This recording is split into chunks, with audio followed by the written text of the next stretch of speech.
அந்த காலத்து பாடல ஜிங்கி சிக்கா ஜிகி ஜிங்கி சிக்கா என்ன அர்த்தம், அர்த்தமற்ற பாடல்கள் எக்கச்சக்கமா வந்த அந்த காலத்துல ஒரு 5% 5% வந்து ஒரு நல்ல அர்த்தமுள்ள பாடல்கள், அர்த்தத்துக்கும் இலக்கியத்துக்கும் சம்பந்தமே இல்லைன்றதுக்கு பிறகும் அர்த்தத்தை முன்வைத்து கதைத்துக் கொண்டிருக்கு.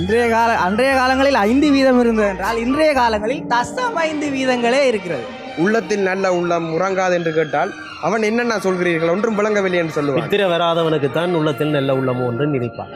ஆனால் அதே ஆலப்பூரான் தமிழன் என்று கேட்டால் அவனும் சேர்ந்து எங்களோடு பாடுவான். ஒரு மனிதன் எவ்வாறு சுதந்திரமாக இருக்க வேண்டும் என்று அழகாக சொல்லும் பாடல். அதோ அந்த பறவை போல வாழ வேண்டும், இதோ இந்த அலைகள் போல ஆட வேண்டும்.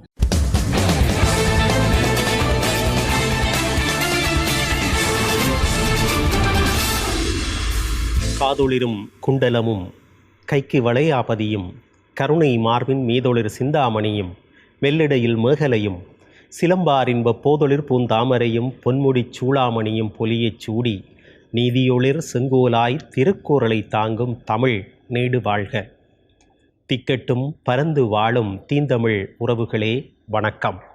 இது டான் தொலைக்காட்சி பெருமையோடு வழங்குகிற சொற்சமர். வளரும் இளம் பேச்சாளர்களுடைய வாத திறனை மேம்படுத்துவதற்கான அமர். இன்றைய சொற்சமர் நிகழ்ச்சி திரை இசை பாடல்கள் குறித்து கண்ணோட்டம் இடுவதாக அமைந்திருக்கிறது. ஒரு காலத்திலே திரை இசை பாடல்கள் என்றால் பாடக்கூடியவர்கள்தான் நடிக்கக்கூடிய வாய்ப்பு இருந்தது.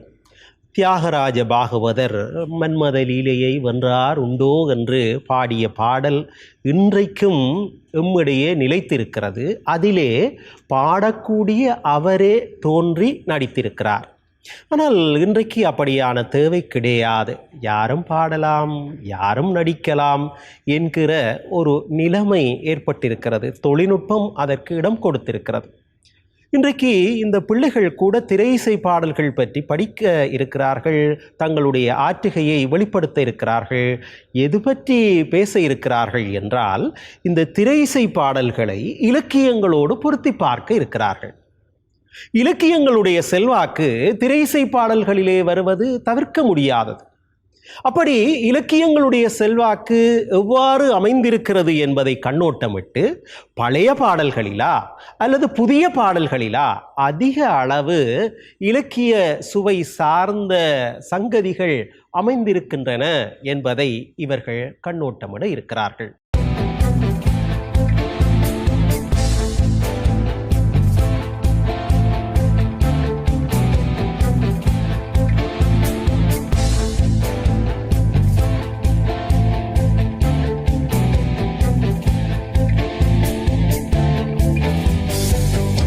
இன்றைய நிகழ்ச்சியில் 2 மாவட்டங்களுடைய 2 புகழ்பூத்த அதிமுன்னணி பாடசாலைகள் பங்கேற்று சிறப்பிக்க இருக்கின்றன. கிளிநொச்சி மாவட்டத்தினுடைய தேசிய பாடசாலை கிளிநொச்சி மத்திய மகாவித்தியாலயம் அதிபர் புலோகராசா அவர்களுடைய நெறிப்படுத்தலிலும் பொறுப்பாசிரியர் திரு ஜெயசுதர்சன் அவர்களுடைய நெறிப்படுத்தலிலும் இங்கே மாணவர்கள் பங்கேற்கிறார்கள். அதை போலவே தமிழரின் தலை நிமிர் கழகமாக கொள்ளப்படுகிற யாழ்ப்பாண மாவட்டத்தினுடைய மிக முன்னணி பாடசாலை யாழ்ப்பாணம் இந்து கல்லூரி அதிபர் திரு ரட்னம் செந்தில்மாறன் அவர்களதும் பொறுப்பாசிரியர் திரு தங்கரூபன் அவர்களதும் நெறிப்படுத்தலிலே இங்கே மாணவர்கள் பங்கேற்கிறார்கள். இலக்கிய சுவை மிக்க தமிழ் சினிமா பாடல்கள் பழைய பாடல்களா புதிய பாடல்களா? இலக்கியம் என்று வருகின்ற பொழுது அதனை பொதுவாகவே காலத்தினுடைய கண்ணாடி என்று எடுத்து காட்டுவார்கள். இலக்கியங்கள் அன்று முதல் இன்று வரை இலக்கியங்களால் ஆளப்படுவது தமிழ் உலகு. தமிழை செம்மொழி என்று அடையாளப்படுத்துவதற்கு கூட செவ்வியல் இலக்கியங்கள் சங்ககாலத்திலே இருந்து தோன்றிய இலக்கியங்கள் அதற்கு துணை நின்றிருக்கின்றன. தமிழில் இருக்கக்கூடிய மிக பெரும் மேன்மை தமிழ் இலக்கியங்களால் செழுமையுற்ற மொழி. அதற்குள்ளே இலக்கிய சுவையை சினிமாவிற்குள்ளே நுழைத்து திளைத்து அதனுடைய இன்பத்தை காண விளைகிறது இன்றைய சொற்சமர். இப்பொழுது ஒரு கேள்வி எழுகிறது, திரையிசை பாடல்கள் இலக்கியமாகுமா என்று கூட ஒரு கேள்வி எழுகிறது. அதற்கு இலக்கிய கர்த்தாக்கள் அல்லது இலக்கிய ஆய்வாளர்கள் இல்லை என்றுதான் பதிலிருப்பார்கள். திரையிசை பாடல்களை இலக்கிய அந்தஸ்திற்கு கொண்டு வந்து சேர்ப்பதில்லை, அல்லது அது ஒரு காண்பிய ஊடகத்திலே வரக்கூடிய ஒரு கவிதை அதை அண்டிய நெறிப்பட்ட பாடல்களாகத்தான் பார்க்கிறோமே தவிர திரையிசை பாடல்களை நாங்கள் இலக்கிய பாடல்களாக கொள்வது இல்லை என்பதை முற்கூட்டியே இந்த பிள்ளைகளுக்கு ஞாபகப்படுத்தி முதலில் வாதத்தை தொடக்கி வைக்கிறார்கள் கிளிநொச்சி மத்திய மகாவித்தியாலய மாணவர்கள். அந்த பாடசாலை அணி சார்ந்து அணித்தலைவர் கீத சஞ்சாரன் 2020ஆம் ஆண்டு கணித பிரிவிலே பரீட்சைக்கு தோற்றி இப்பொழுது தன்னுடைய பெறுபேற்றிற்காக காத்திருக்கக்கூடிய மாணவன். கடந்த நிகழ்ச்சிகளிலே கூட தன்னுடைய வாத புலமையை திறமையை இங்கே வெளிக்காட்டிய மாணவன் இப்பொழுது வாதத்தை ஆரம்பித்து வைக்கிறார். பழைய பாடல்களே இலக்கிய சுவைமிக்க பாடல்கள் என்பது அவருடைய வாதம். ஜாமறிந்த மொழிகளிலே தமிழ் மொழி போல் இனிதாவது எங்கும் காணோம் என்ற பிறவிக்கவி பாரதியின் வாக்கு கிணங்க என் தமிழுக்கு ஒரு கணம் தலை சாய்த்து. நடுவரையா மற்றும் சக விவாதிகள் மற்றும் டான் நேயர்கள் அனைவருக்கும் வந்தனங்கள். இன்றைய பொழுதில் எங்கள் அணி வாதிட வந்திருக்கின்ற தலைப்பு இலக்கிய சுவைமிக்க தமிழ் சினிமா பாடல்கள் பழைய பாடல்கள் என்ற தலைப்பிலே நாங்கள் இன்று வாதிட வந்திருக்கின்றோம். உண்மையிலே எங்களுடைய இலக்கியங்கள் ஊறிப்போன பாடல்கள் எங்கு கிடைக்கப்பெறுகிறது என்றால் அது எங்களுடைய பழைய தமிழ் சினிமாவிலே நாங்கள் காண்கின்றோம். முதலில் இலக்கியம் என்றால் என்ன என்பதை நாங்கள் புரிந்து கொள்ள வேண்டும். இலக்கியம் என்பது சமுதாய விழுமியங்களை திட்டத் தெளிவாக காட்டுகின்ற காலத்தின் கண்ணாடி இலக்கியம் என்பார்கள். இந்த இலக்கியங்கள் மனித வாழ்வியலை செப்பனிடுவதற்காய் அன்றிலிருந்து இன்று வரை நாங்கள் பயன்படுத்திக் கொள்கின்றோம். உண்மையாக இலக்கியத்தை நாங்கள் இலக்கு சக இயம் என்று இரண்டாக பிரித்து பார்த்தால் இலக்கை நோக்கியங்களை நகர்த்துகின்ற பணியை இலக்கியங்கள் செய்து வருகின்றது. ஒரு இலக்கியம் எப்போது சுவைப்படுகிறது என்று பார்த்தால் அது இலக்கியங்களாக இருக்கின்ற போது சுவைப்பட மாட்டாது. இலக்கியங்களிலே ஆழ புதைந்த கருத்துக்கள் இருக்கின்ற பட்சத்தில் தான் இலக்கியம் ஒன்று சுவையடைய பார்க்கிறது. உண்மையில் இலக்கியங்களுடைய கருத்துக்களை ஆழ வைக்கின்றவை எவை என்று பார்த்தால் அது இலக்கணங்கள் தான் என்பது யாரும் அறிந்த உண்மை. தமிழ் சினிமாவை பொறுத்தவரையிலே பழைய பாடல்கள் என்று நாங்கள் எவற்றை காண்கின்றோம் என்றால் எங்களுடைய நடிகர்கள் திலகம், மக்கள் திலகம், காதல் மன்னன் போன்றவர்களுடைய பாடல்களை அவர்களுடைய காலகட்ட பாடல்களை நாங்கள் பழைய பாடல்கள் என்ற ரீதியிலே வரையறை செய்து இந்த அவையிலே நாங்கள் இன்று வாதிடுகின்றோம். உண்மையில் பழைய பாடல்களில் மிகவும் அழகாக இலக்கணங்கள் ஓடி இலக்கியம் சுவையடைந்திருக்கிறது. பாருங்கள், அத்திக்காய் காய் காய் ஆலம் காய் வெண்ணிலவே இத்திக்காய் காயாக என்னை போல் பெண்ணல்லவோ நீ என்னை போல் பெண்ணல்லவோ அத்திக்காய் காய் காய் ஆலம் காய் வெண்ணிலவே இத்திக்காய் காயாக என்னுயிரும் நீ அல்லவோ என்று மிகவும் அழகாக பாடியிருந்தார் கவியரசர் கண்ணதாசன். அந்த பாடலிலே வெறுமனே எதுகை மோனைகள் மாத்திரமல்ல, அந்த இலக்கியத்தில் சிலேடை நயமும் ஊறியிருந்தால் தான் அன்று மக்களால் அந்த பாடல் இன்று வரை பேசுபொருளாகி இருக்கிறது என்றால் அதை யாரும் மறுத்துவிட முடியாது. அத்திக்காய் என்பது காயை குறிக்கும். அத்திக்காய், அந்த திக்காய். அடுத்து அவர் பாடியிருக்கின்ற பாடல் ஒன்று பாருங்கள். காலங்களில் அவள் வசந்தம், கலைகளிலே அவள் ஓவியம், மாதங்களில் அவள் மார்கழி, மலர்களிலே அவள் மல்லிகை, காலங்களில் அவள் வசந்தம் என்று அந்த நாங்கள் நடைமுறையிலே இருக்கின்ற வார்த்தைகளை கூட அந்த பாடல்களிலே மிகவும் அழகாக மக்களினுடைய சுவையை தீண்டு முகமாக அழகாக பாடியிருக்கிறார். இப்படியான பாடல்கள் எங்களுடைய பழைய பாடல்களில் அதிகமாக கிடக்கிறது, ஆறாக ஓடிக்கொண்டிருக்கிறது. அதைத்தான் இன்றைய பாடல்களில் கூட எங்களுடைய பழைய பாடல்களை எடுத்து அவர்கள் பாடல் வரிகளை இட்டுக்கொள்கின்றார்கள். ஏனென்றால் இன்றைய பாடல்களுடைய இலக்கிய சுவை எங்குமே இல்லை. இன்றைய பாடல்கள் சமுதாய விழுமியங்களை காட்டுகிறதா என்று பார்த்தால் அது ஒரு கேள்விக்குறி.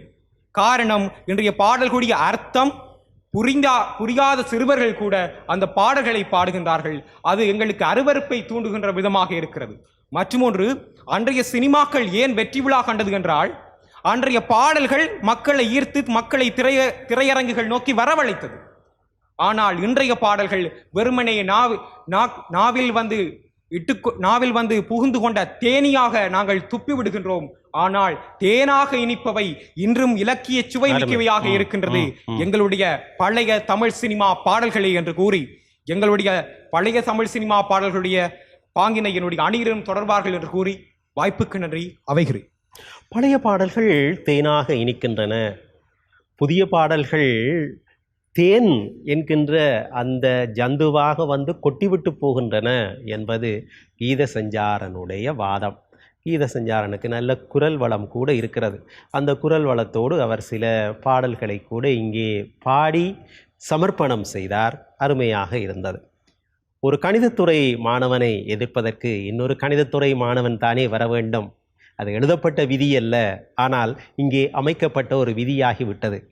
யாழ்ப்பாணம் இந்து கல்லூரி அணியினர் தங்களுடைய வாதத்தை தொடக்க இருக்கிறார்கள். அவர்கள் புதிய பாடல்கள் தான் இலக்கிய தரம் மிக்கன, இலக்கிய சுவை மிக்க பாடல்கள் புதிய பாடல்கள் தான் என்பது அவர்களுடைய வாதம்.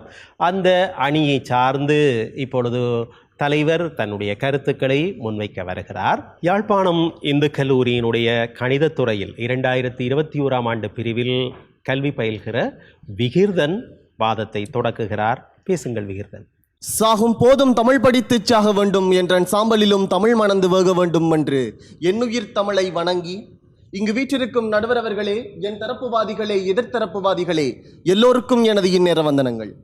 எனக்கு தரப்பட்டுள்ள தலைப்பானது இலக்கிய சுவைமிக்க தமிழ் சினிமா பாடல்கள் புதிய பாடல்களே என்பதாகும். அந்த வகையிலே தலைவர் என்ற ரீதியில் தலைப்பை வரையறை செய்யும் ஒரு கடப்பாடு எனக்கு உண்டு. சினிமா பாடல்களானது ஒரு மனிதனின் அவனது வாழ்வியல் அம்சங்களுடன் சேர்ந்து வருவதன் காரணமாக அதில் ஒரு சுவை தெரிகிறது. அப்படிப்பட்ட அந்த சுவை இலக்கியத்துடன் கலந்த ஒரு நயமாக வரும்போது அது இலக்கிய சுவையாக திரிவடைகிறது.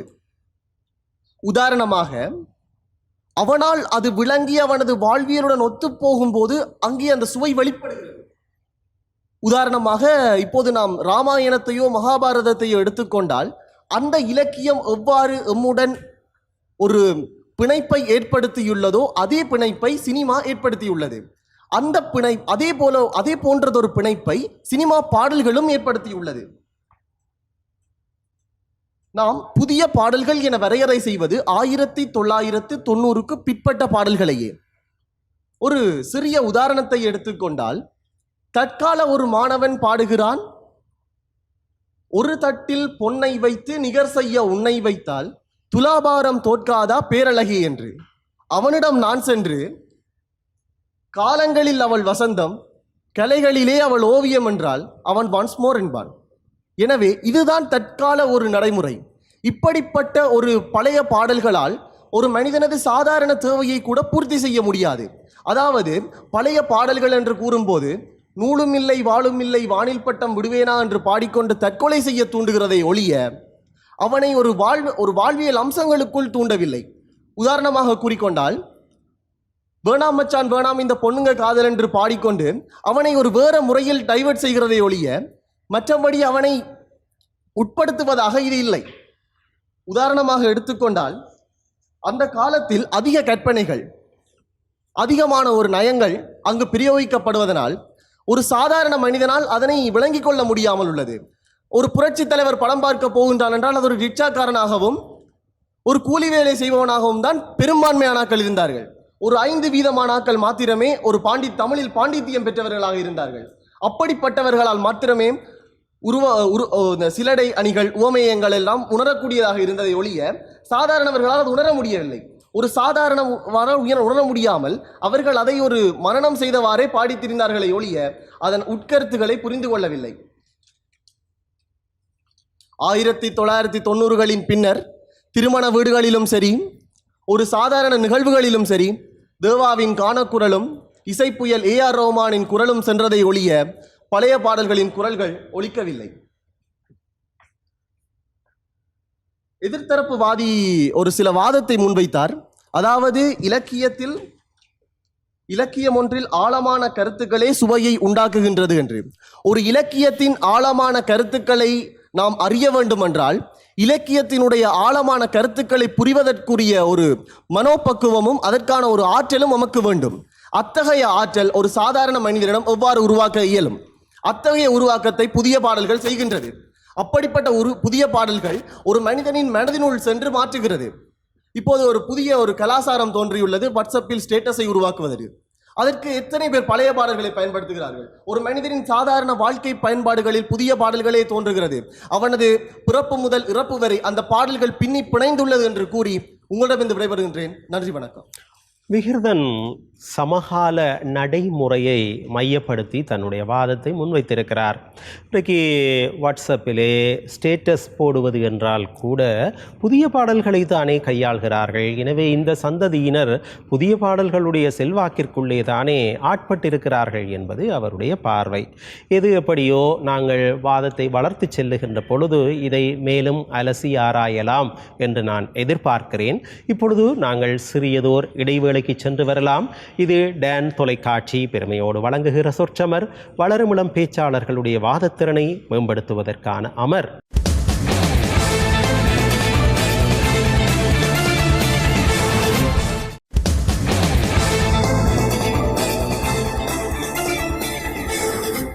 இடைவேளையை தொடர்ந்து மீண்டும் சந்திக்கிறோம். இது டான் தொலைக்காட்சி பெருமையோடு வழங்குகிற சொற்சமர். இன்றைய சொற்சமர் திரை இசை பாடல்கள் குறித்த பார்வையாக அமைந்திருக்கிறது.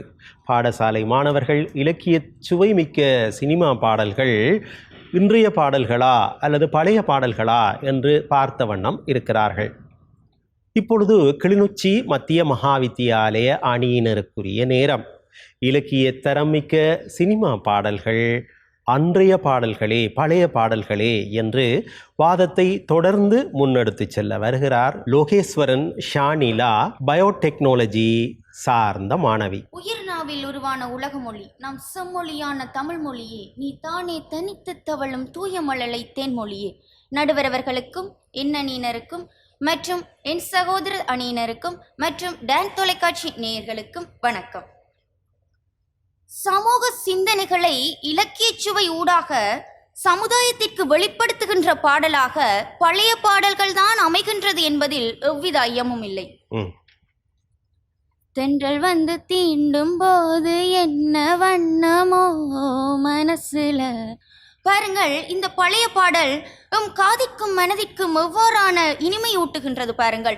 ஆனால் புதுப்பாடல்களை கேட்டால் நாம் தெரித்தும் ஓடும் அளவிற்கு புதுப்பாடல்கள் அமைந்திருக்குது என்றால் அதில் எவ்வித ஐயமும் இல்லை. அதே நேரத்தில் தைரியமாக சொல் நீ மனிதன் தானா மனிதன் தானா என்று தீய வழியில் செல்லும் ஒவ்வொரு மனிதனையும் பார்த்து கேட்கப்படும் கேள்வியாக இந்த பாடல் அமைகின்றது. ஆனால் புதுப்பாடல்களோ எம்மை எவ்வாறு தீய வழியில் செல்ல வேண்டும் என்பதற்கு வழிவகுக்கின்றது. பாருங்கள், தண்ணி அடிச்சா தப்பாமா திட்டாமா கொப்பாமா என்கிறார்கள். என்னையா கூறுகிறார்கள்? பழைய பாடல்கள் எவ்வாறு எமக்கு நல்வழிப்படுத்துகின்றதோ அதற்கு எதிர்மறையாக புதிய பாடல்கள் அமைகின்றது என்பதுதான் உண்மை. அதே நேரத்தில் ஒரு மனிதன் எவ்வாறு சுதந்திரமாக இருக்க வேண்டும் என்று அழகாக சொல்லும் பாடல். அதோ அந்த பறவை போல வாழ வேண்டும், இதோ இந்த அலைகள் போல ஆட வேண்டும். இதை மறுக்க முடியுமா? நாம் எவ்வளவு சுதந்திரமாக வாழ வேண்டும் என்று இந்த பாடல் எவ்வளவு அழகாக சொல்லுது பாருங்கள். அதே நேரத்தில் குறுக்கு வழியில் வாழ்வு தேடிடும் திருட்டு உலகமடா தம்பி, கொள்ளை அடிப்பதில் வல்லமை காட்டும் திருட்டு உலகமடா தம்பி, தெரிந்து நடந்து கொள்ளடா என்று எமக்கு புத்திமதி சொல்வதாகட்டும். பழைய பாடல்கள் நமக்கு புத்திமதி சொல்வதற்கு எதிர்மறையாக புதிய பாடல்கள் போடா போடி போடா போடி போடா போ போ போ என்கிறார்கள். புதிய பாடல்களில் எங்கே புத்திமதி வருகின்றது? சிறுவர்கள் எல்லாம் இவ்வாறு பாடல்கள் பாடினால் அவர்களுக்கு எங்கே நல்லொழுக்கம் பின்பற்றப்படும்? அதேபோல் அச்சம் என்பது மடமையடா, அஞ்சாமை திராவிடர் உடமையடா என்று நெஞ்சில் உரமூட்டுவதாகட்டும். பழைய பாடல்களுக்கு நிகர் பழைய பாடல்கள் தான் நடுவர் அவர்களே. எதிரணியின் தலைவர் கூறியிருந்தால் பாருங்கள், அந்த கால பாடல்கள் சாதாரண மனிதர்களுக்கு விளங்கவில்லையாம். ஆனால் புதுப்பாடல்கள் பாருங்கள், தங்காமாரி மூதாரி புட்டிக்கின நீராரி இதெல்லாம் சாதாரண மக்களுக்கு விளங்குகின்றதா?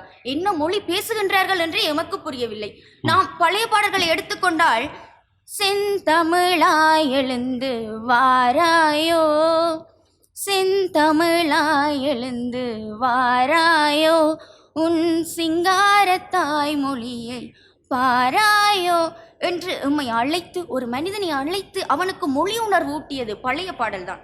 அதேபோல் தீராத விளையாட்டு பிள்ளை கண்ணன், தீராத விளையாட்டு பிள்ளை, ஒரு கண்ணனின் அவரது தீராத விளையாட்டு குணங்களை அந்த பாடல் அழகாக சொல்கின்றது.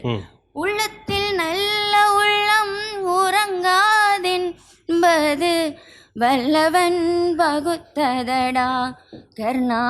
ஒரு மகாபாரத்தின் கர்ணனின் முக்கிய கதாபாத்திரத்தை ஒரு பழைய பாடல் மிக எளிதாக நமக்கு காட்டியிருக்கின்றது என்றால் அதில் எவ்வித ஐயமும் இல்லை. ஒருவனை மொழி உணர்வு ஊட்டியதும் தமிழ்தான். தமிழுக்கும் அமுதென்று பெயர், அந்த தமிழ் இன்ப தமிழங்கள் உயிருக்கு நேர் என்று தமிழ் மொழியினை, எமது தமிழை எவ்வளவெல்லாம் சிறப்பாக எடுத்துக்காட்டு. ஆனால் புதுப்பாடல்கள் தமிழை கொள்கின்றது. மொழிக்கலப்பினால் வாழ்வியல் சாகின்றது. சமுதாயத்தின் விழுமியங்களே அழிந்து போகின்றது. எனவே மொத்தத்தில் சமூக நலமாகட்டும், காதலாகட்டும், தமிழும் இலக்கியமும் ஆகட்டும், அதை நிலைநாட்டுவதில் முன்னால் நிற்பது பழைய பாடல்தான் என்று ஆணித்தரமாக கூறி விடைபெறுகின்றேன். நன்றி. ஷானிலாவினுடைய அருமையான வாதத்தை கேட்டோம். புதிய பாடல்கள் இன்றைக்கு வாயிற்குள்ளே உள்ளட முடியாத பாடல்களாகத்தானே இருக்கின்றன. டைலாமோ டைலாமோ, டைலா டைலா டைலாமோ, என்ன மொழி பேசுகிறார்கள் என்றே தெரியாத அளவிற்குத்தான் இன்றைய புதிய பாடல்கள் இருக்கின்றன.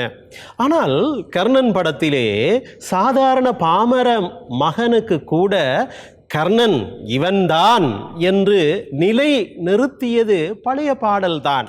சிவாஜி கணேசனை பார்த்த பிறகுதான் கர்ணன் இப்படி இருப்பார் என்று சாதாரண பாமரன் தெரிந்து கொண்டான். அவ்வளவிற்கு உள்ளத்தில் நல்ல உள்ளம் உறங்காதென்பது வல்லவன் வகுத்ததடா என்று அந்த பாடல் பிறந்த பிறகுதான் கர்ணனை காட்சிப்படுத்தினார்கள், தெரிந்து கொண்டார்கள்.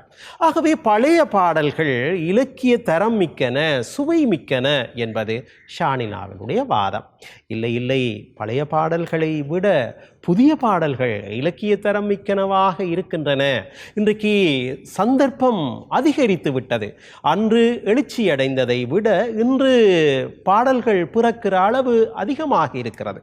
எனவே அந்த நிலையில் இலக்கிய சுவை மிக்க புதிய பாடல்கள் எழுந்து கொண்டுதான் இருக்கின்றன என்ற சாரப்பட அந்த அணியினுடைய, யாழ்ப்பாணம் இந்து கல்லூரி அணியினுடைய இரண்டாவது பேச்சாளர் தன்னுடைய வாதத்தை முன்னிறுத்த வருகிறார். யாழ்ப்பாணம் இந்து கல்லூரியினுடைய கணிதத்துறை மாணவன் வாகீசன் தொடர்ந்து வாதத்தை முன்னகர்த்துகிறார்.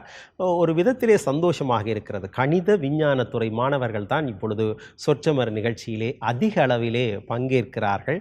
அது கூட ஒரு நல்ல அறிகுறியாக இருக்கிறது. பேசுங்கள் வாகீசன். அனைவருக்கும் வணக்கம். நேரடியாக என்னுடைய தலைப்புக்கு நுழைகின்றேன். ஒரு விடயத்தை நாங்கள் உணர்ந்து கொள்ள வேண்டும். இலக்கிய சுவை என்றால் என்ன? சந்தத்திற்கு ஏற்றவாறு குறித்த கால சமுதாயத்தினுடைய வாழ்கின்ற மக்களுக்கு அவர்களுடைய கலாச்சாரத்தை பிரதிபலிக்கக்கூடிய அம்சங்கள் தான் இலக்கிய சுவை என கருதப்படுகின்றன. அந்த வகையிலே எதிரணிவாதிகளுடைய கருத்தை பொறுத்தவரையிலே அவர்களுடைய அந்த கால பாடல்கள் இங்கு வாழ்ந்து கொண்டிருக்கக்கூடிய எங்களுடைய சமுதாயத்திற்கு பொருந்துவனவாக இருக்காது. உதாரணமாக ஒரு சிறுவனை கூப்பிட்டு உள்ளத்தில் நல்ல உள்ளம் உறங்காது என்று கேட்டால் அவன் என்னென்ன சொல்கிறீர்கள், ஒன்றும் விளங்கவில்லை என்று சொல்லுவான். நித்திரை வராதவனுக்கு தான் உள்ளத்தில் நல்ல உள்ளமோ என்று நினைப்பான். ஆனால் அதே ஆலப்பூரான் தமிழன் என்று கேட்டால் அவனும் சேர்ந்து எங்களோடு பாடுவான். அந்த வகையிலே புதிய சினிமா பாடல்கள் எங்களுடைய கலாச்சாரத்துக்கு இன்று என்ன ஏற்படுகின்றது, இன்றைய காலத்துக்கு ஏற்றவாறு எங்களுடைய கலாச்சாரத்திலே ஏற்படக்கூடிய மாற்றங்களை புடம் போட்டு காட்டுகின்றன. ஆனால் அன்றைய கால பாடல்கள், அன்று வாழ்ந்த சமுதாயத்தினுடைய பாடல்கள், அது இன்று எங்களுடைய வாழ்க்கை முறைக்கு பொருந்தாமல் இருக்கின்றன. ஆகவே புதிய சினிமா பாடல்கள் தான் இலக்கிய சுவை என்ற ஒன்றை எமக்கு உணர்த்துகின்றன. வெறுமனே உணராமல் இலக்கிய சுவை என்று இருப்பதை விட உணர்ந்து இலக்கிய சுவை என்று இருப்பது தான் முக்கியம். அந்த வகையிலே புதிய சினிமா பாடல்கள் தான் இலக்கிய சுவையை எமக்கு உணர்த்துகின்றன. இன்னொரு விடயத்தை பாருங்கள். இப்பொழுது தற்கால சினிமா பாடல்களை பொறுத்தவரையிலே வெறுமனே பாடல்கள் என்று சொல்லப்படும் போது பாட்டு வரிகள் மட்டுமின்றி அந்த பாட்டிலே காட்டுகின்ற காட்சிகளை பாருங்கள். அந்த காட்சிகள் கூட எங்களுக்கு ஏதோ ஒரு விடயத்தை சொல்ல வருகின்றன. அந்த பாடல் காட்சிகள் கூட ஒரு வகையிலே அதற்காக பிரம்மாண்டமாக செலவழித்தெல்லாம் செல்கிறார்கள். அது கூட ஒரு இலக்கிய சுவை, அதாவது ஒரு ரசனையை காட்டுகின்றன. அதாவது ஒரு மலைகள், மலை பிரதேசங்களாகட்டும், ஒரு நீர்வீழ்ச்சி ஆகட்டும், அவையெல்லாம் ஒரு ரசனையை நமக்கு தூண்டுகின்றன. அந்த பாடல்கள் புதிய பாடல்கள் தான். அதைவிட இன்னொரு விடயத்தை நாங்கள் உணர்ந்து கொள்ள வேண்டும். அந்த காலத்திலே கண்ணதாசனுடைய பாடல்கள் தான் புகழ்பெற்றன என்று சொல்வார்கள். கண்ணதாசனுடைய பாடல்களை இந்த காலத்திலே நாங்கள் எங்களுக்கு அதை ஒருத்தரும் ரசிக்க முடியாது. ஏனென்றால் இன்றைய எங்களுடைய சமுதாயமே வேறு. இன்றைய கும்பலாக சுத்துவோம், ஐயோ அம்மா என்று கத்துவோம், ஏன் கத்துறான்னு கேட்டால் மூஞ்சலியே குத்துவோம் என்று பாடினால்தான் இன்றைய இளம் சமுதாயத்தை அந்த பாட்டு சென்றடைகிறது. அவர்களை அது ஈர்க்கின்றது. அவர்களை ஈர்க்கக்கூடிய விடயத்தை தான் நாங்கள் இலக்கிய சுவையாக கருத முடியும். வெறுமனே ஈர்க்காமல் ஒரு பாடல் இருந்தால் அதை நாங்கள் சுவை என்று கூற முடியாது. மற்றும் பாருங்கள், ஒரு பாட்டினுடைய அர்த்தம் விளங்காமலே ஒரு பாட்டை பாடுகின்றோம் என்றால் அந்த பாட்டு எவ்வளவுக்கு சுவை மிகுந்திருக்கின்றது என்றும் எவ்வளவுக்கு நம்மை வந்தடைந்திருக்கின்றது என்றையும் உணர்ந்து கொள்ள வேண்டும். அந்த கால பாடல்கள் அந்த கால மக்களுக்கு சுவையாக இருந்திருக்கலாம். ஆனால் அந்த பாடல்களை யாரும் இப்பொழுது கேட்பதில்லை. ஒரு குறிப்பிட்ட வயதினர், வயது முறிந்தவர்கள் மட்டும்தான் கேட்கின்றார்கள். அவர்களே இந்த கால பாடல்களை கேட்பதற்கு மாறிவிட்டார்கள். அதற்குரிய காரணம் என்னென்றால் இந்த கால பாடல்கள் எங்களுடைய வாழ்க்கையை காட்டுகின்றன. நாங்கள் வாழ்ந்து கொண்டிருக்கக்கூடிய வாழ்க்கையில் ஏற்படும் பிரச்சனையை காட்டுகின்றன. அதனால் அவை எங்களுடைய வாழ்க்கையோடு பின்னி பிணைந்திருக்கின்றன. அவற்றைத்தான் எல்லோரும் விரும்பி பார்க்கின்றார்கள். அதோடு அவை எங்களுடைய வாழ்க்கையில் ஒட்டிவிட்டன. இன்னொரு விடயத்தை கூற வேண்டும். அதாவது அவர்கள் இந்த காலத்திலே நல்ல பாடல் இல்லை என்று சொல்கிறார்கள். 7ஆம் அறிவு படத்திலே வருகின்ற இன்னும் என்ன தோழா என்ற அந்த பாட்டை கேட்டு பாருங்கள். எங்களுக்குள்ளே ஒரு உணர்வு வெளிவரும். அதைவிட அர்த்தம் புரியாமலே ஒரு பாட்டு எமக்கு பிடித்து போகின்றது என்றால் அந்த பாட்டிலே இருக்கக்கூடிய விடயம் என்ன, அந்த பாட்டின் சுவையை நாங்கள் உணர்ந்து கொள்ள வேண்டும். அதைவிட இன்று வைரமுத்துவனுடைய பாடல்களாக இருக்கட்டும், நான் முத்துக்குமார் அவர் இன்று மரணத்தை விட்டார். அவருடைய ஒரு வரியை சொல்கிறேன் கேளுங்கள். அப்பாக்களுக்கு பெண் பிள்ளைகளை பெற்ற அப்பாக்களுக்கு மட்டும்தான் தெரியும் முத்தம் காமத்தை சேர்ந்ததில்லை என்று. அந்த ஒரு வரியை பாருங்கள். அந்த வரி இன்று எல்லா இடமும் பரவி எல்லோரும் அதை உணர்ந்து கொள்ளக்கூடிய அளவுக்கு அந்த பாட்டு இருக்கின்றது என்றால் அதிலே இருக்கக்கூடிய இலக்கிய சுவையை நாங்கள் உணர வேண்டும். அதை விட்டு இன்றைய கால சமுதாயத்துக்கு நாங்கள் பழைய பாடல்களை எல்லாம் பாடிக்கொண்டிருந்தால் அவர்கள் அதை கேட்கவும் மாட்டார்கள். அந்த பாடல்களை யாரும் கேட்கவும் மாட்டார்கள். அவை இங்கே செயலற்று போய்விடும். ஆகவே புதிய பாடல்கள் தான் இலக்கிய சுவையை எமக்கு ஊட்டுகின்றன, இலக்கிய சுவையை என்றும் அவை வளர்க்கின்றன என்று கூறி விடைபெறுகிறேன். நன்றி, வணக்கம்.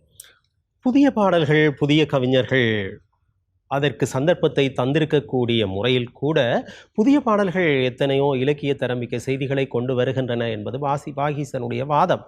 வைரமுத்து மாத்திரமல்ல, இன்றைக்கு எத்தனையோ புதிய கவிஞர்கள் தங்களை அடையாளப்படுத்தி இருக்கிறார்கள்.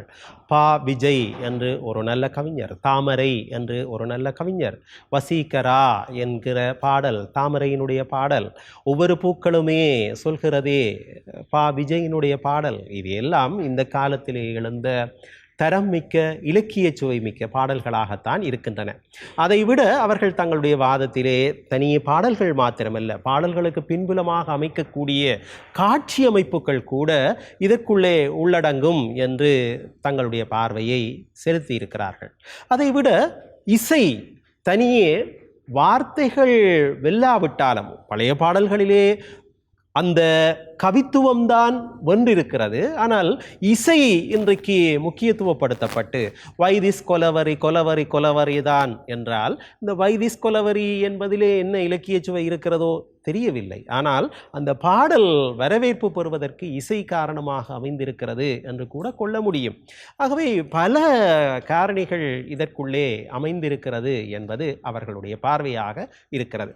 எது எப்படியோ இலக்கிய சுவைமிக்க பாடல்கள் இவை என்பதுதான் கேள்வியாக இருக்கிறது என்பதை நடுவர் என்கிற நிலையில் ஒரு முறை ஞாபகமூட்டி நாங்கள் ஓர் இடைவேளைக்கு சென்று வரலாம். இது டான் தொலைக்காட்சி பெருமையோடு வழங்குகிற சொற்றமர், வளருமிளம் பேச்சாளர்களுடைய வாதத்திறனை மேம்படுத்துவதற்கான அமர்.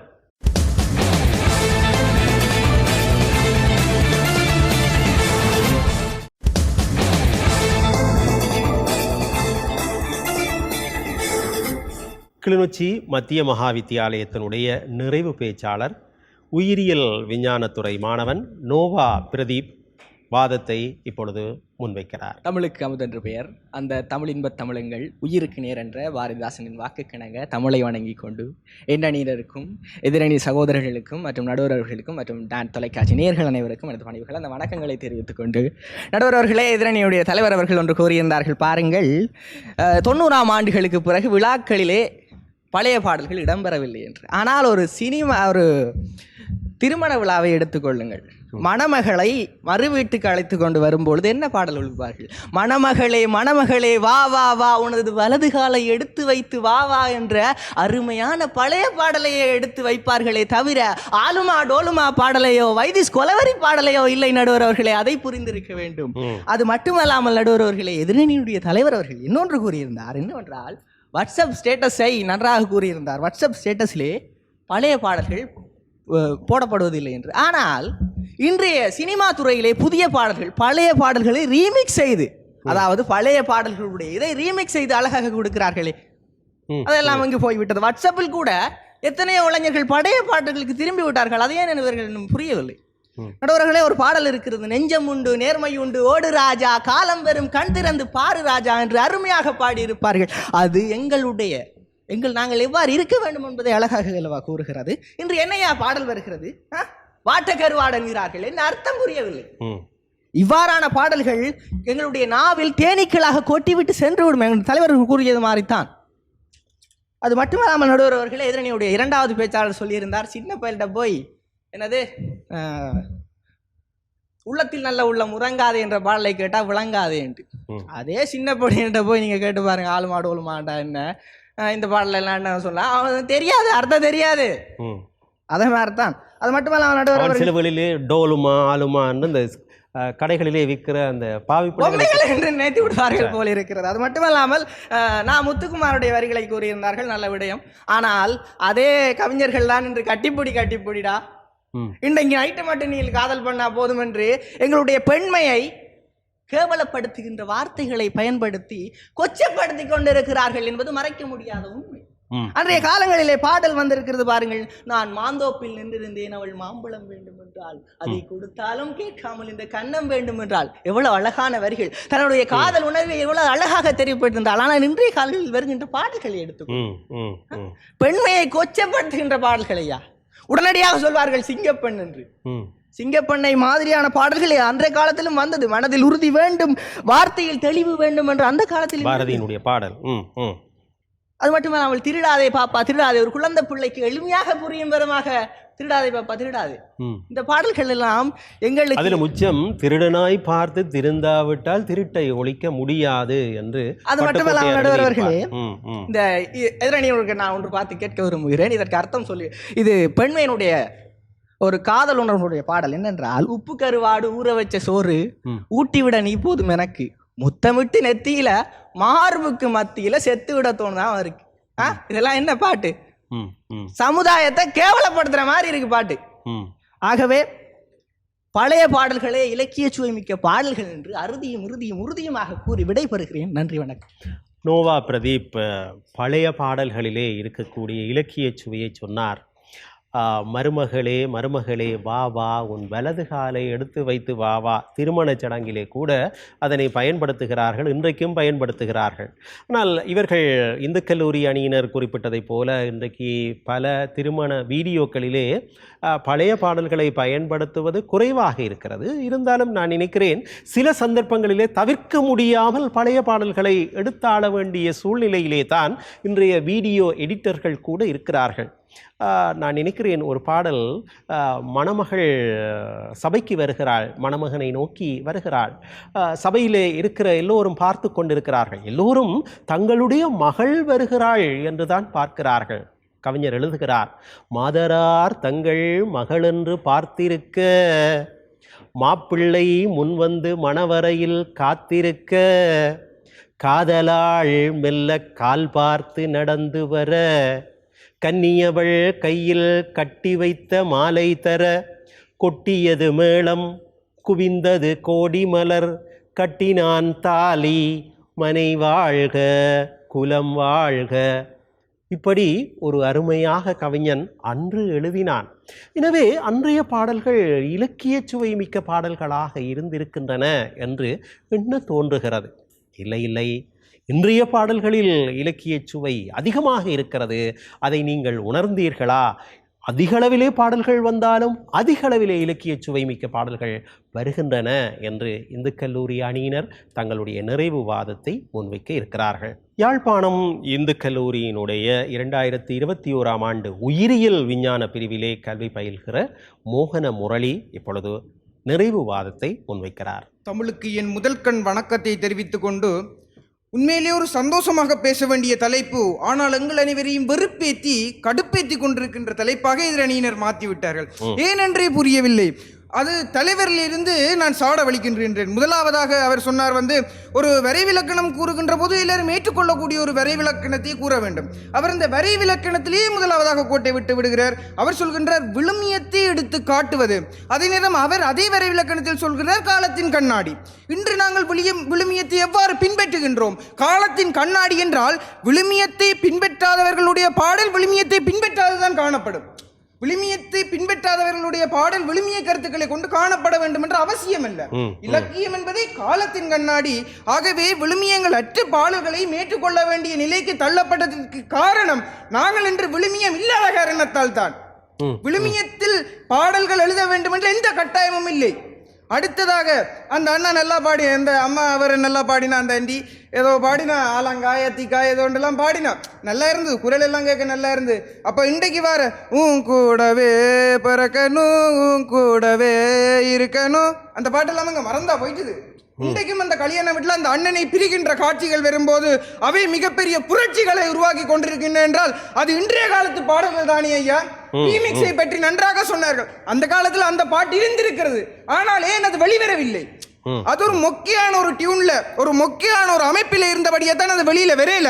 ஆனா ரீமிக்ஸ் என்ற பேர்ல எங்களுடைய அறிஞர்கள் அதை எடுத்து மெருகேற்றி புதி பொலிவோடு அதை கொடுக்கதான் அந்த பாடல்கள் வெளியில இன்றைக்கும் எங்களுடைய சமுதாயத்தில் உலவிக் கொண்டிருக்கின்றது என்றால் அவர்களுடைய இலக்கிய சுவையை வைத்து எதுவுமே செய்ய முடியாத காலகட்டத்திலே அந்த இலக்கிய சுவையை இசை மூலம் மெருகேற்றி எங்களுடைய தலைமுறையினர் பாவிக்கக்கூடிய வகையிலே அந்த பாடல்களை கொண்டு வருவதுதான் ரீமிக்ஸ் என்ற அர்த்தம். அன்றைக்கும் அந்த பாடல்கள் இருந்தது, ஆனால் ஏன் அது பிரபலம் அடையவில்லை என்பதை யோசித்து பார்க்க வேண்டும். அடுத்ததாக தென்றல் தீண்டும் போது அதே போன்ற காதல் பாட்டுகள் இன்றும் பெறுகின்றது. கிச்சுக்கி சென்றது கிட்டவா என்றது என்ன அருமையான பாடல் தான், என்ன குறை சொல்ல போகிறீர்கள்? அதே போன்று நிறைய பாடல்கள் இருக்கிறது ஐயா. அதையெல்லாம் சொல்ல வேண்டும் என்றால் இந்த ஒரு பட்டிமன்றம் போதாது ஐயா, அதற்கு 2-3 தினங்களுக்கு வைக்க வேண்டும். ஒரு மகாமண்டபமே வைத்தாலும் காணாது, அறிஞர்கள் எல்லாம் கூட வேண்டும் அதற்கு. அப்படிப்பட்ட இலக்கிய சுவை மிக்க பாடல்கள் எல்லாம் என்று உருவாகி கொண்டிருக்கின்றன. இலக்கிய சுவை என்பது பொருளை மட்டும் கொண்டு அளவிடப்படுவதில்லை. எதுகை மோனை சிலேடைகள் இன்று ஆலமா டோலுமா எல்லாம் என்ன சொன்னார், நல்லா இருந்தது. அதே அவர் சொன்னார் அந்த டோலுமா அப்படி என்று. எனக்கு ஒரு 8ஆம் ஆண்டு பையன் அதுக்கு அர்த்தம் சொன்னான். ஆலமா என்றா என்னுடைய காதலி, டோலுமா அவள் ஒரு பொம்மை மாதிரி. ஐசாலங்கட்டி என்றால் இந்தியாவிலே ஐஸ் கட்டியை ஐசாலங்கட்டி என்று சொல்லுவார்கள். பதப்படுத்தப்பட்ட மீன் அவள் என்று சொன்னாள். அப்படி அந்த பாடல்களுக்கெல்லாம் சிறுவர்களை இன்றைக்கு அர்த்தம் கூறுகின்ற போது அர்த்தம் கண்டுபிடிக்க தெரியாமல் நீங்கள் இங்கு விவாதம் செய்வதற்கு நாங்கள் பொறுப்பாக முடியாது என்பதை குறிப்பிட்டுக் கொண்டு அவைக்கு நன்றி கூறி விடைபெறுகின்றேன். நன்றி, வணக்கம். மோகன முரளி ஒரு உயிர்ப்பை கொடுத்திருக்கிறார். மிக அருமையாக தன்னுடைய வாதத்தை தன் அணிக்காக பலம் சேர்க்கிற வகையிலே ஒரு தர்க்கவாதத்தை முன்வைத்து அதை விட மிக இனிமையாக சில பாடல்களை கூட எடுத்து காட்டி தன்னுடைய வாதத்தை நிறைவு செய்திருக்கிறார். அவருக்கு எங்களுடைய வாழ்த்துக்கள். நாங்கள் தொடர்ந்து ஒரு இடைவேளைக்கு சென்று வரலாம். இது டான் தொலைக்காட்சி பெருமையோடு வழங்குகிற சொற்சமர், வளருமிளம் பேச்சாளர்களுடைய வாதத்திறனை மேம்படுத்துவதற்கான அமர்.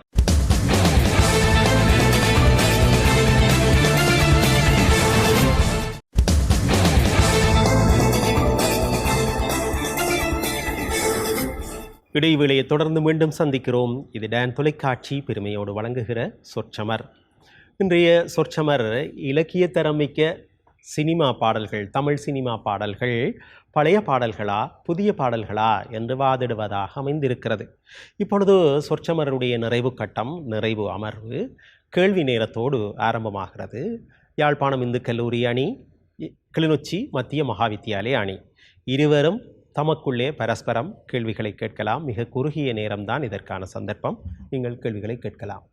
முதலாவதாக என்னடா 3வது பேச்சாளர் நீங்கள் கூறியிருந்தீங்க பாருங்கள், 8ஆம் ஆண்டு மாணவன் ஆணுமால் ஊனுமாக்கு அர்த்தம் சொல்லியிருந்தா அது காதலி என்று. 8ஆம் ஆண்டு மாணவனுக்கு காதலி அதை உருவாக்கினதார். அந்த காதல் உணர்வு 8ஆம் ஆண்டு படியனுக்கு காதல் உணர்வை கொண்டு வந்ததார். சுகாதார பாடத்தை ஒழுங்காக ஆசிரியர் படிப்பிக்கும் போது கேட்டுக்கொண்டிருந்தால் இந்த கேள்வி என்னிடம் கேட்க தேவையில்லை. ஒரு மாணவன் பூ பெய்துகின்ற காலம் 13 வயது, அவன் பாடசாலையிலே வந்து சேருகின்ற போது 11 வயது. கண்டிப்பாக பாருங்கள், தமிழர்களுடைய பண்டைய காலத்து திருமணத்திலே அப்படின்னா நீங்க கேட்கறத பார்த்தா பாரதியார் எல்லாம் என்ன யாவர் கண்ணம்மா காதல் பாரதியார். நான் தயவு செய்து இடையில குறுக்கிட வேண்டாம், என்னுடைய விவாதத்தை முன்வைக்க விடுங்கள். பாரதியார் வந்து அந்த காலத்திலேயே அந்த காதல் பிஞ்சில வளர்த்தது, அதை யார் தூண்டினது? அந்த காலத்திலேயும் இருக்கு, இந்த காலத்திலேயும் இருக்கு. ஆனால் அதற்கெல்லாம் ஒரு இலக்கிய சுவை கொடுத்ததுதான் எங்களுடைய பாடல். அந்த காலத்திலேயும் சிறுபிள்ளை காதல் இருந்திருக்கிறது, இந்த காலத்திலேயும் சிறுபிள்ளை காதல் இருக்கிறது. காதலுக்கு எதிரானவர்கள் யாரும் இல்லை. காதலை அவன் விளங்கிக் கொண்டான், காதலிக்கவில்லை. ஆகவே இதை நாங்கள் காதலி என்றல்லவா கூறியிருந்தார். அதாவது காதலியை பற்றி அது மட்டும் இல்லாமல் நடுவர் அந்த 8ஆம் ஆண்டு படி தான் எல்லாருக்கும் அர்த்தம் சொல்றான். இல்லை கேட்கிறேன், ஆலுமாடு ஓலுமா பாடலுக்கு அவன் ஒரு வினா வினவுவதற்கு மட்டுமே இடமளிக்கப்பட்டதில்லை. உங்களுடைய கேள்விகளுக்கான நேரம், கேள்விகள் எத்தனை கேள்விகளும் தொடரலாம். நீங்கள் இப்பொழுது இந்து கல்லூரி அணியினர் ஏதாவது கேட்க வேண்டும் என்றால் இப்பொழுது கேட்டுக்கொள்ளுங்கள். ஐயா, அந்த காலத்து பாடலில் ஜிங்கி சிக்கா ஜிகு ஜிங்கி சிக்கா என்ன அர்த்தம்? அர்த்தமற்ற பாடல்கள் எக்கச்சக்கமா வந்த அந்த காலத்துல ஒரு 5% 5% வந்து ஒரு நல்ல அர்த்தமுள்ள பாடல்கள். அர்த்தத்துக்கும் இலக்கியத்துக்கும் சம்பந்தமே இல்லைன்றதுக்கு பிறகும் அர்த்தத்தை முன்வைத்து கதைத்து கொண்டிருக்கும் இவர்கள் அன்றைய காலத்து பாடல்களில் அந்த 5% தவிர மிகுதி எதை பற்றி குறிப்பிடு என்று சிந்தித்தார்களா? மிகுதி எதை பற்றி குறிப்பிடுது? அன்றைய காலங்களில் 5% இருந்தது என்றால் இன்றைய காலங்களில் தசம் 5% இருக்கிறது. சரியா விளங்கிக் கொள்ளுங்கள். இன்றைய காலகட்டத்தில் காட்சி அமைப்பை பற்றி கூறினீர்கள். பச்சை தீனியடா பாடல் பார்த்துருக்கீர்களா? அதுலலாம் என்னையா காட்சி அமைப்பு? ஒரு பெண்ணை வந்து இழிவாக காட்டுகின்ற காட்சி அமைப்பு தான் இன்றைய கால காட்சி அமைப்பு. ஆனால் அன்றைய காலங்களில் என்ன நடந்ததுதான்? ஒரு பெண்ணை வந்து எளிமையாக காட்டியிருந்தார்கள். ஒரு காதல் உணர்வாகட்டும், எல்லா காட்சிகளை சிறப்பாக காட்டியிருந்தார்கள். படத்தில் வந்து அந்த காட்சியை ஏற்றுக்கொள்கின்றேன். அதே நேரம் எனக்கு அந்த பாடல் ஒழுங்காக ஒரு பெண் கொல்லைப்புறத்திலே குளிக்கிற காட்சி, அந்த நேரத்தில் ஒரு பெண்ணை கற்பழிப்பதற்கு நிகரான காட்சி தான் அந்த பெண் குளிப்பதை காட்டிய காட்சி. வெற்றி பெற்றது ஐயா, சொல்லுங்கள். அந்த படம் அப்படி வெற்றி பெற்றது. அதே போலத்தான் இந்த பச்சை தீனியடா பாட்டு. அந்த காலத்துல குளிக்கிறத ரசித்தவங்க இன்றைக்கு அதை விட கொஞ்சம் மேல போயிருக்கிறாங்களே தவிர முழுசா காட்டல. சரி, உங்களுடைய கேள்வி நேரத்தை நாங்கள் நிறைவு செய்யலாம். நீங்கள் இந்த கேள்வி நேரத்தை சரியாக பயன்படுத்தவில்லையோ என்கிற எண்ணம் கூட எனக்கு இருக்கிறது. என்றால் தலைப்பிலே இருந்து விலகிச் செல்கிறீர்கள். தலைப்பு இலக்கிய ரசனை மிக்க சினிமா பாடல்கள் என்றுதான் கேட்கப்பட்டிருக்கிறது. நாங்கள் காட்சி அமைப்புக்கோ இசைக்கோ முக்கியத்துவம் கொடுக்கவில்லை, இலக்கிய ரசனை என்றுதான் பார்க்கிறோம். இப்பொழுது தொகுப்புரைக்குள்ளே செல்லலாம். 2 அணி தலைவர்களும் தலா 1 நிமிடம் தொகுப்புரை வழங்குவதற்கான சந்தர்ப்பத்தை இப்பொழுது இந்த களம் வழங்குகிறது. முதலில் பேசியவர் நிறைவாக தொகுப்புரை வழங்குவார் என்கின்ற பட்டிமண்டப மரபிற்கு அமைவாக 2வதாக வாதத்தை தொடக்கி வைத்த இந்து கல்லூரி அணியினுடைய தலைவர் இப்பொழுது தொகுப்புரை ஆற்றுகிறார். அவைக்கு வணக்கம். இங்கே எமது குழுவினர் முன்வைத்தது போன்று புதிய பாடல்களிலே இலக்கியங்கள் ததும்பி பெறுகின்றன. அதற்கு உதாரணமாக பல சினிமா பாடல்களை நாம் உதாரணமாக கொள்ளலாம். அதிலேயே முதலாவதாக கமலஹாசனின் பாடல்கள், வைரமுத்துவின் பாடல்கள், முத்துக்குமாரின் பாடல்கள், கவிஞர் சினேகனின் பாடல்கள் என்று பலவற்றை நாம் உதாரணமாக கூறிக்கொள்ளலாம். இப்போது எமது உரையின்படி பழைய பாடல்களை புதிதாக வெளியிடுவது ஒரு முறையாக வந்துள்ளது இந்த புதிய சினிமா பாடல்களில். அதற்கான காரணம் அந்த புரிந்துணர்வை மேற்கொள்வது என்பதாகும். அது மட்டுமல்லாமல் எமது 2வது பேச்சாளர் கூறியது போன்று இலக்கியங்கள், இலக்கிய சுவைகள் அனைத்திலுமே ஒரு வெற்றியை அந்த பாடல் ஏற்றுக்கொள்ள வேண்டும் என்றால் அது இன்னொருவருக்கு புரியக்கூடியதாக இருக்க வேண்டும். ஒரு கவிஞர் தன்னுடைய நோக்கத்தை அந்த சமூகத்திற்கு எடுத்துச் செல்லக்கூடியதான ஒரு பாடலாகத்தான் இருக்க வேண்டும். எனவே அவருடைய மொழிநடையை கையாள வேண்டும் என்பது எனது கருத்து. இத்துடன் முடித்துக் கொள்கின்றேன். நன்றி, வணக்கம். தொடர்ந்து தொகுப்புரை ஆற்றுவதற்காக கிளிநொச்சி மத்திய மகாவித்தியாலய அணி தலைவர். தீர்ப்புரைக்காய் தொகுப்புரையில் சந்திப்பதில் மகிழ்ச்சி. நடுவர்களே, எங்களுடைய தலைப்பு இலக்கிய சுவை மிக்க பாடல்கள், பழைய பாடல்கள் என்ற ரீதியிலே இருந்தது. உண்மையிலே இலக்கியங்கள் சுவைப்பட்ட காலம் பழைய பாடம் என்பது நாங்கள் அறிந்து விரும்பும் காரணம் ஏனென்றால் இன்று கூட வானொலிகளிலே எந்த பாடல்கள் அதிகமாக ஒளிபரப்பாகிறது? காரணம் எங்களுடைய பழைய பாடல்களுடைய ஈர்ப்பு இலக்கிய சுவைகள் அங்கேதான் இருந்திருக்கிறது என்பது உண்மையானது. ஆனால் இன்றைய புதிய பாடல்களில் என்ன இருக்கிறது? மொழிக்கலப்பு என்ற பெயரில் 2 மொழிகளையும் அங்கு பயன்படுத்தப்படுகின்ற அனைத்து மொழிகளையும் கொச்சப்படுத்துகிறார்கள். மற்றது விழுமியங்கள் இல்லாதவர்களுக்காய் பாடல்கள் தேவை என்கிறார்கள். விழுமியம் இல்லாதவர்களை விழுமிய வழியில் செல்ல வேண்டும் தான், செல்ல வேண்டிய பாடல்கள் தான் தேவை ஒழிய அவர்களுக்கு ஒன்று பிரிம்பாக ஒரு பாடல்கள் தேவையில்லை.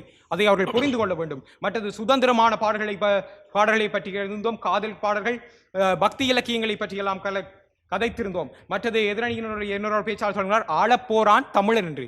அப்ப இதுவரை சேர சோழ பாண்டியன் எங்களுடைய நாட்டுகளில் ஆளவில்லையா? என்ன பிழையான கருத்துக்களை இங்கே பாடல்களினூடாக கொண்டு வருகிறார்கள். இனிமேல் தான் தமிழன் ஆளப்போகின்றான் என்று பிழையான கருத்துக்களை புதிய பாடல்கள் சமுதாயத்திலே விதைக்கின்றது.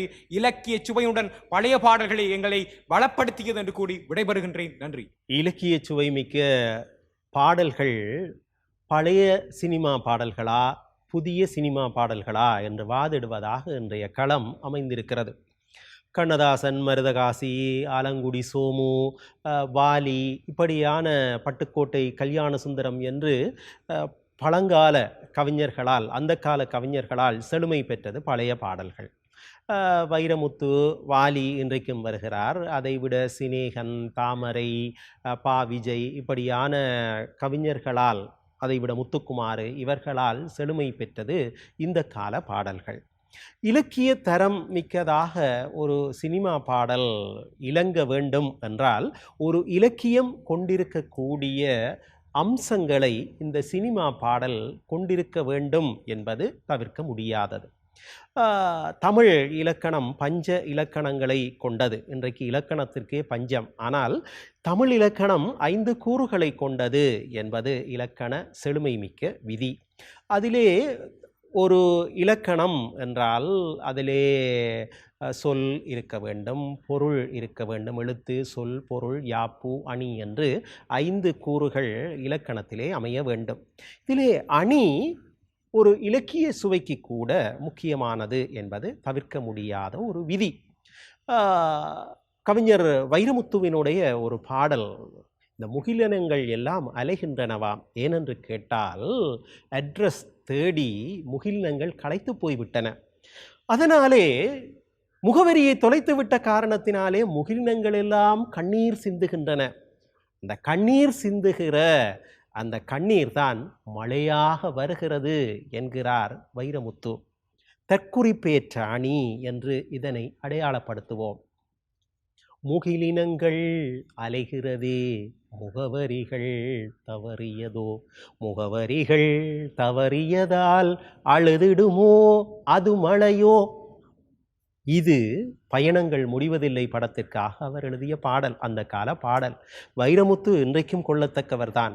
அவர் தன்னுடைய தனித்துவம் கொன்றாமல் இன்றைக்கும் தற்குறிப்பேற்ற அணியை, நான் நினைக்கிறேன் 1990களுக்கு பிறகு வந்த ஆசை படத்திலே ஒரு பாடல், புல்வெளியிலே பனித்துளி ஒன்று புல்லிற்கு மேலே தூங்குகிறதாம். காலையிலே சூரியனார் வருகிறார். வந்து என்ன செய்கிறார்? நித்திரையால் எழும்புங்கோ எழும்புங்கோ எழும்புங்கோ என்று தட்டி தட்டி எழுப்புகிறார். பனித்துளியை நித்திரையாலே எழுப்புகிறார் சூரியனார்.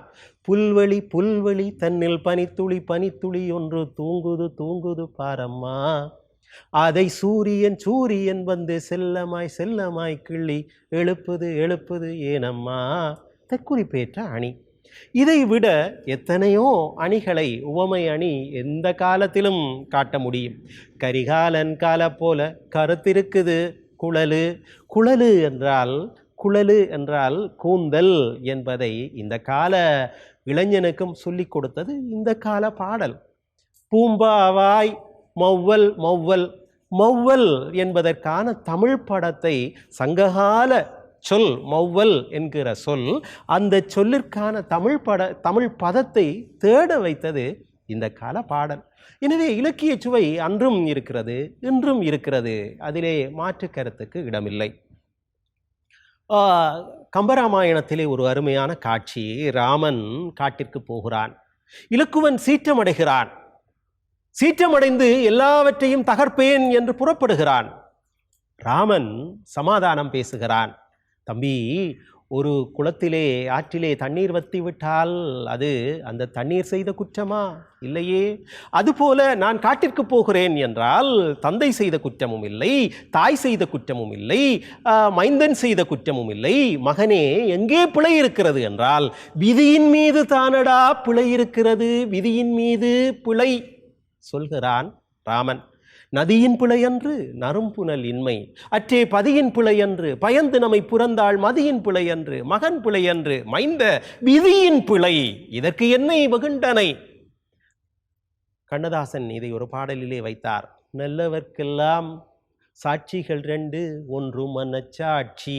எழுதியவர்கள், நதி வெள்ளம் காய்ந்து விட்டால் நதி செய்த குற்றம் இல்லை, விதி செய்த குற்றம் அன்றி வேறு யாரம்மா.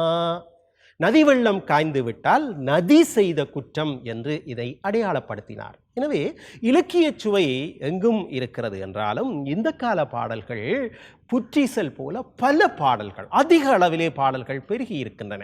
அந்த காலத்திலே குறைந்த வளங்கள், குறைந்த கலைஞர்கள் அல்லது அதற்குரிய ஆதரவு தளம் குறைந்திருக்கக்கூடிய காலம், ஒப்பீட்டு ரீதியிலே வந்த பாடல்களுடைய எண்ணிக்கை குறைவாகவே இருந்திருக்கிறது. ஆனால் இந்த மக்களுடைய ரசனையை பொறுத்தவரையிலே பழைய காலத்திலே வந்த திரை இசை பாடல்களுக்குள்ளே ஒரு கவித்துவம் இருக்க வேண்டும் என்று எதிர்பார்த்தார்கள். இன்றைக்கு யாரும் பாடலாம், யாரும் எழுதலாம் என்று காலம் மலர்ந்து நிற்கிற காரணத்தினாலே கண்ட வார்த்தை பிரயோகங்களோடு கூட இன்றைக்கு பாடல்கள் எழுவது தவிர்க்க முடியாததாகிவிட்டது.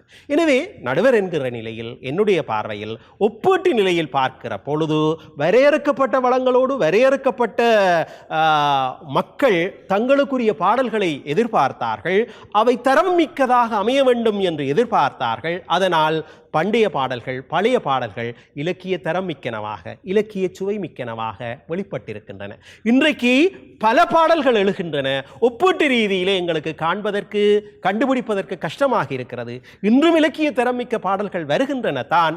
ஆனால் அவற்றிற்குள்ளே சதவீதத்திலே இலக்கிய தரம் என்பது குறைவாகவே இருக்கிறது என்பது என்னுடைய பார்வை. இனி இவர்களுடைய பேச்சு, இவர்களுடைய பொருண்மை சார்ந்த பேச்சு, வாதத்திறன், தர்க்கவாதத்திறன், அதற்குள்ளே குழு ஒருமைப்பாடு, இவற்றையெல்லாம் கண்கொண்டு நோக்குகிற பொழுது 2 பாடசாலை மாணவர்களும் மிகவும் தேர்ச்சி மிக்கவர்கள், மிகச்சிறப்பாக தங்களுடைய வாதத்தை முன்வைக்கும் ஆற்றல் மிக்கவர்கள். இருந்தாலும் பொருண்மை சார்ந்தும் குழு ஒருமைப்பாடு சார்ந்தும் கிளிநொச்சி மத்திய மகா வித்தியாலயத்தினர் தங்களுடைய அணியை சற்று பலம் மிக்கதாக இங்கே நிறுவியிருக்கிறார்கள் என்பது தெற்றென வெளிப்படையாக இங்கே வெளிப்பட்டிருக்கிறது. எனவே அவர்களே இந்த போட்டியிலே வெற்றி பெறுகிறார்கள் என்பதை தீர்ப்பாக வழங்கி